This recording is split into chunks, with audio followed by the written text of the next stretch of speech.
Assalamualaikum warahmatullahi wabarakatuh. Good morning, my students. Okay, I hope you are in a good condition. Right. Today we are going to focus on understanding of the song, pemahaman di dalam suatu lagu. Nah, this part you are going to study what the meaning of the song. Jadi di dalam bagian ini, pembelajaran ini, kalian tuh harus tahu dan kalian itu wajib fardu ain memahami di dalam suatu lagu itu maknanya tuh apa. Dan di dalam suatu lagu itu majas yang terkandung itu apa. Nah, that's why you have to study for this. Jadi oleh sebab itu, kenapa kamu harus membahas ini? Kenapa di kelas SMA itu kenapa membahas lagu? Penting, karena di dalam lagu itu kalian bisa belajar bahasa Inggris. Nah, kalau misalnya kalian memahami suatu lagu, ada lagu favorit kamu tuh wajib dihafal. Kamu hafal Englishnya, kamu tahu artinya, kamu tahu maknanya. Nah, that's why it is very important. Oleh sebab itu ini penting untuk kamu lebih mudah belajar bahasa Inggris. Oke ya. So before that, what the meaning of song? Apa sih song itu? Song itu adalah the compositions of lyric and the music. Jadi lagu itu adalah komposisi, bagian dari suatu lirik kata yang diikuti oleh musik, itu adalah lagu. Kenapa sih harus membahas lagu? Kan udah SMA. Iya, benar sekali, karena di dalam bahasa Inggris itu, di dalam lagu, khususnya lagu bahasa Inggris, banyak sekali kata-kata yang kalian bisa pahami artinya, majas apa yang terkandung di dalam lagu itu. Oke, that's why. Oke ya. Nah, di dalam part ini lagunya bukan lagu dangdut, lagu pop, lagu reggae, lagu ngerok, no, tapi English song. English yang berbau-bau English itu dia, oke? Nah, jadi kalian bisa ini menentukan lagu apa ya, lagu favorit kamu itu apa, ya, oke? Jadi biar bisa kita menganalisis. Nah, the first one is figurative language. Nah, di dalam lagu itu ada namanya ciri bahasa atau makna bahasa, ya kan? Itu namanya figurative language atau dalam bahasa Indonesianya majas. Oke, the first one figurative language, majas yang pertama itu adalah metaphor. What is metaphor? Metaphor is two unlike things are compared not using like or as. Jadi metaphor itu sebenarnya basically ini bahasa Inggris sama seperti bahasa Indonesia, ya kan? Sama-sama mempelajari makna bahasa atau majas, ya kan? Metaphor itu dalam bahasa Indonesia itu adalah membandingkan suatu hal yang berkaitan dengan sesuatu hal, tapi dia tidak menggunakan bahasanya bagaimana, tidak menggunakan bagaikan, seperti itulah dia.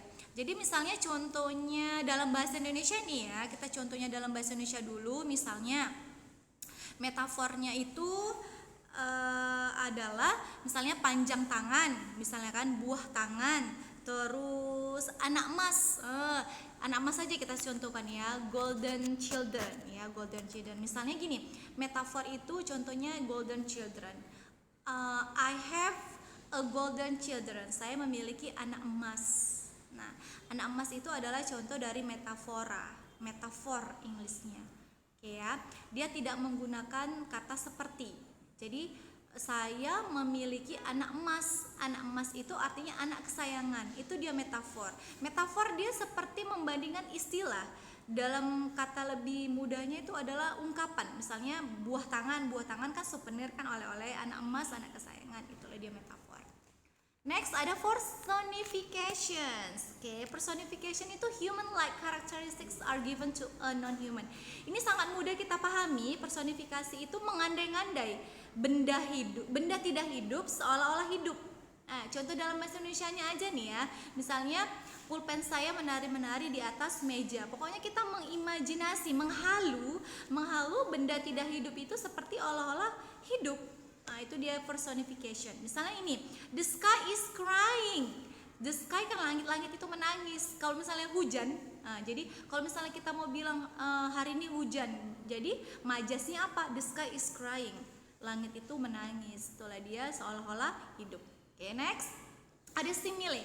Simile itu sama seperti metafora ya, membandingkan hal dengan hal yang lainnya. Tapi kalau simile itu pakai kata like atau as. Gitu ya. Misalnya kamu cantik seperti bintang. Nah, ada sepertinya, itu dia simile. Misalnya ini, friendship is like a pot of gold. Pertemanan kita seperti seperti rangkaian emas. Jadi dia ada pakai like, dia ada bahasa bagaikan, seperti dia ada perumpamaannya. Oke. Next ini ada hyperbole. Hyperbole itu exaggeration, melebih-lebihkan. Ya kan? Misalnya gini, I'm so hungry, I could eat a horse.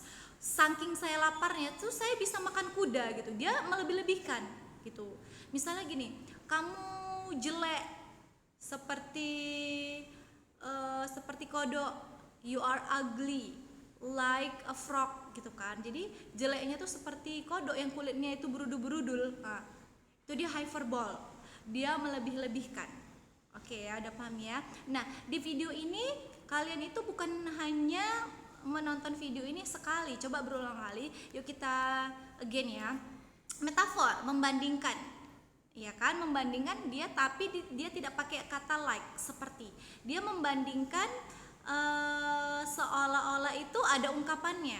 Misalnya anak emas, dia gitu. Dia lebih cenderung ke metafor ini, lebih cenderung ungkapan ya, istilah ya. Misalnya anak emas, buah tangan, panjang tangan itu mencuri. Oke, itu dia metafor. Sekali lagi, personifications. Dia membandingkan atau menghalukan benda yang tidak hidup menjadi hidup. Itu dia personifications. Kalau dia simile membandingkan, dia pakai kata seperti. Cintaku ke kamu seperti gunung emas, ya itulah dia simile. Seperti dia ada kata bagaikan, seperti gitulah dia simile. Oke. Terus ada hyperbole. Hyperbole itu dia melebih-lebihkan sesuatu. Kalau seperti orang, kalau kita melebih-lebihkan sesuatu, kita bisa juga bilang orang itu seperti hyperbole, gitu ya. Nah, di sini di video ini Miss suruh kalian untuk memahami apa tuh metafor, simile, personification sama hyperbole.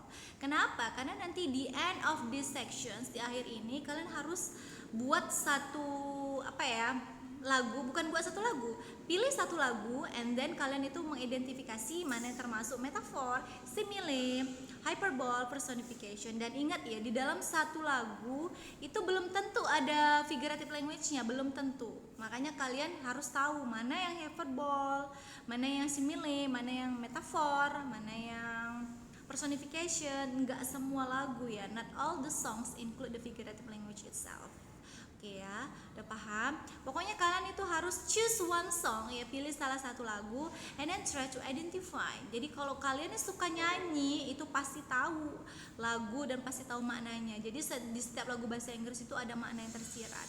Di sini nanti kita akan membahas maknanya. Jadi kalau kalian sudah tahu mana majasnya, berarti misalnya kayak lagu apa tuh ya? Misalnya dia lagu perfect ya.